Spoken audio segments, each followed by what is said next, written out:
Can you forever remove the sentence, "This is how we've always done it"? Or can you remove the line, "If we lose them, we lose them"? We need to be willing to change so that we can be successful in today's market. Welcome to the Contributor Wednesday series on the Bridge the Gap Network. Each week, you'll hear from a thought leader discussing topics that are relevant and impactful to the senior living industry.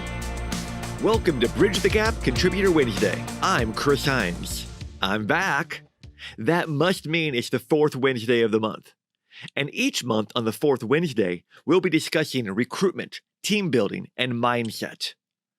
In today's episode, I want to discuss effective ways to create an interview process that can result in an actual hire. As I mentioned in last month's episode on effective storytelling to attract talent, hiring at any level is a challenge in today's market. One of the biggest headlines in the hiring and recruitment space is "The Great Resignation is here." Dun, dun, dun. Now, I've been recruiting for almost 25 years now, and I can truly say that this is one of the most culture-shifting times I have ever seen.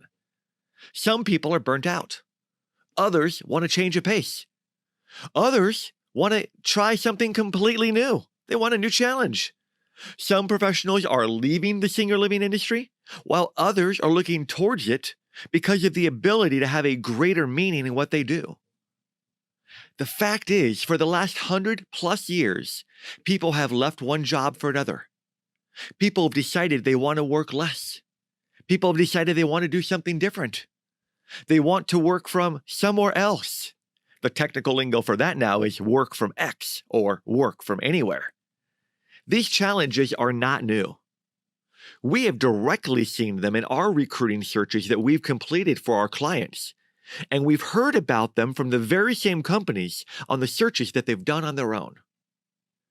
Just like I shared last month, there are several things that we can do to improve the likelihood that you can fill the openings you have. The first way to make this improvement is to create better stories. If you missed my episode and discussion and suggested techniques on this subject, go back and listen to the January episode. The second way you can improve your chances is to improve your interviewing process. That, my friends, is our subject today. Let's dive in, shall we? I want to start out with an important statement. If your process that you are currently using is getting the results that you want, and you are getting the people hired for the roles that you have in a timely fashion, congratulations. You could simply skip forward to the mindset moment so that you can still get something from this episode. But if you are like almost every other company in our industry, heck, in every industry, and you're struggling to hire, or if you lose the candidates that you had during the process at some point, there are improvements that can be made. I need to ask a favor of you, though. Can you forever remove the sentence, "This is how we've always done it"? Or can you remove the line, "If we lose them, we lose them"? We need to be willing to change while without sacrificing the critical elements of our decision-making so that we can be successful in today's market. As I mentioned in my introduction in the first episode in January, I lead a recruiting team that specializes in identifying, qualifying, and delivering the best available senior living talent for community and corporate leadership across the country. So we have seen good, even great. We've seen some not so great. We've seen some terrible and bordering on horrendous interviewing processes during our time. Here are a couple real-world examples of hiring processes that we have seen from some of the companies that we've worked with. A candidate is identified. Now, that can be Indeed, Google, LinkedIn Jobs, an employee referral, a recruitment firm, your own internal referrals. It could be from anywhere, but simply, a candidate is identified. The candidate needs to apply into the applicant portal. Candidate needs to take an assessment. Candidate will have a phone screen with HR. Candidate will have a Zoom interview with regional VP. Candidate will have to meet the team at the community. Candidate will have a Zoom with someone in the same position as they are, that peer interview. Candidate will fly to the headquarters for several interviews.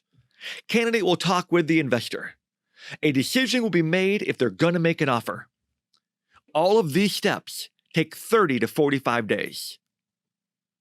Here's another real-world process. Candidate is identified. Candidate has a Zoom interview with the RVP. Candidate has a team interview at the community. Candidate interviews with SVP. Candidate interviews with company president. Offer is made. All of these steps take 2 weeks. One last example for you. Candidate is identified and instantly sent assessment. Candidate has a Zoom interview with the RVP or VP. Candidate has a panel interview with the regional team. Candidate interviews with president and EVP via Zoom. Candidate has an interview with the investors. Offer is made. All of those steps are completed within 8 days. The point to me sharing these examples is to illustrate that even if you have multiple steps, there is one magic ingredient that makes the biggest difference: speed in process. Now, let's break down each of the elements to create an effective interview process. First, the interview steps. Now, how many interviews are truly needed for you to be able to decide if the prospective candidate is the right one for the job? 2, 3, 5, 12? That is a record in our company, 12 interviews. In my experience, 1 is too few. If I were a candidate and after just 1 interview I was offered the job, I might get spooked. Are they simply trying to find a body and I qualify because I have one? I realize there are some positions that 1 interview is enough, but when we're discussing leadership positions, 1 just won't cut it. The best way to determine how many steps are actually needed in the process is to determine who really, truly needs to be involved to make the decision. If this is a community leadership position, we typically see our companies have them interview with an AD, an RVP or VP, and then the SVP or president. Now, the magic can happen when you can combine some of those interview steps together. This will ensure that it is done in a timely fashion. Is there any reason that the RVP and SVP can't interview together? If you are willing to improve your interviewing process and you are objective in your thought process, there is no normal reason that you cannot complete the interview process in 7 to 10 days. Yes, you heard me right, 7 to 10 days. Once you start going beyond that, you will run the risk of losing the talent you want. I completely understand there are times when this just can't happen. Somebody is sick. The candidate has a vacation in the process. But if you make the majority of your interviewing processes completed from identification to offer within 10 days max, you will land more candidates than you will lose. And you can still keep the integrity of your decision making. It is one thing to have an effective process. It's another thing, though, to explain this process to your prospective candidates. The clearer the process that will be completed in a timely fashion, the more likely the candidate will stay engaged. If they know that the interview process is 7 to 10 days, it is more likely they will hang in there. When we work with our clients, we work together to define an effective process. And we explain to the hiring managers that we're going to share this process with the talent so that they know what to expect. This is particularly helpful with passive candidates, those that are not actively looking for a job on the job boards. Second, let's talk about assessments. Now, these things come in all shapes and sizes. From a 15-minute personality or cultural fit assessment completed online, to a situational-based questionnaire that can illustrate how they would handle certain situations, all the way to the grand poobah, an all-day psychological assessment with a shrink. I understand that there are real costs associated with these assessments, but I am down on bended knee, pleading with you to please put the assessments up front, or at worst, after the first interview. There is nothing worse than everyone involved getting all excited about an incredible candidate, the candidate themselves becoming excited about joining the team, and then the final step is the assessment. And it comes back, let's say, lukewarm or even bad. All of a sudden now they are a serial killer. The candidate's terrible. They want to know why they wasted all their time interviewing them and they could not believe that somebody would hire them. They were a good candidate before, weren't they? Now, I want to cover the legal sides here. I know that nobody listening here will ever or has ever used an assessment as a decision-making tool. It is never going to be a hire, no hire tool. I know that you purely use it as an interview guide. After all, that is what every single psychological or personality assessment contract will state. There was your legal commercial for the day. Here's a very logical question for you. Have you ever analyzed the retention results recently? Have you analyzed if your retention has improved since you have instituted an assessment into your process? I have had many honest conversations with company execs that can say that the assessment hasn't really improved their retention. It's just food for thought. Is it time to evaluate? Next up, the offer.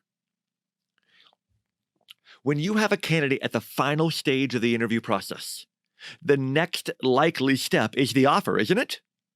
Since you know that, and I know that, is there any reason that everything that needs to be done to have that offer discussed and decided on internally by the final interview is not completed? Is there any reason why you don't know what the best offer that can be made before that interview happens? Today's market will not allow you to attempt to make a lowball offer. You're all good people, so I know you wouldn't do that, but there are some companies out there that would. You need to expect that this candidate is entertaining more than one offer. So you have one chance to make a big impression. Many states now, in fact, and municipalities have enacted laws that prohibit asking what a candidate is currently earning. So it's more about what is this candidate worth to you in comparison to what you can budget for. Make the best offer possible. If you do so, it will impress the candidate, and you could stand out from the competing offers that they may be looking at. It will also let your candidate know that this is the last and best offer, so you can minimize negotiating. Now, when we work with our client companies, we've already had multiple conversations with our candidates about what is needed in terms of compensation and benefits. And we share this insight with the company leaders so that the right offer is made. I am back on a bended knee one more time. Heck, for this one, I am on both knees. Please, pretty please, do not just send an offer letter without it being verbally presented. Because when you verbally present the offer, you can hear their excitement or lack thereof. You can uncover any potential concerns. And you can hang up that call with the confidence that this offer is going to be accepted. If you just send an offer letter, it does none of this. The written offer letter should never take place of a live conversation. It should be the formality part of the process, not the climax. All right, I'm off my bended knees. Let's talk about a couple of elements that can make big differences.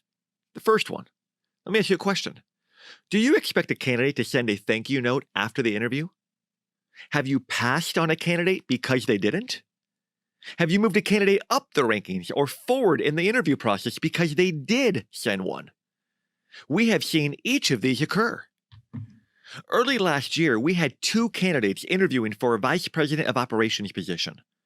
They were very close in experience. They had similar pros and cons. They were both seen as culture fits. Both were coached by us to send a professional thank you note. It's always part of the prep work that we do with our talent. One sent a thank you note. The other didn't. Guess who got the job? Now, it is shocking to think that something as little as a thank you note cost somebody a $20,000 pay increase and the opportunity to work with one of the best senior living companies in the country. And was that really the only reason? Of course not.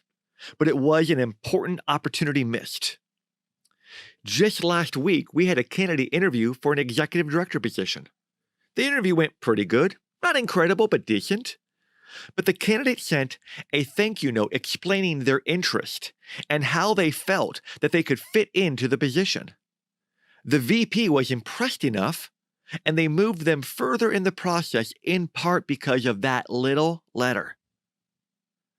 Let me ask you a second question.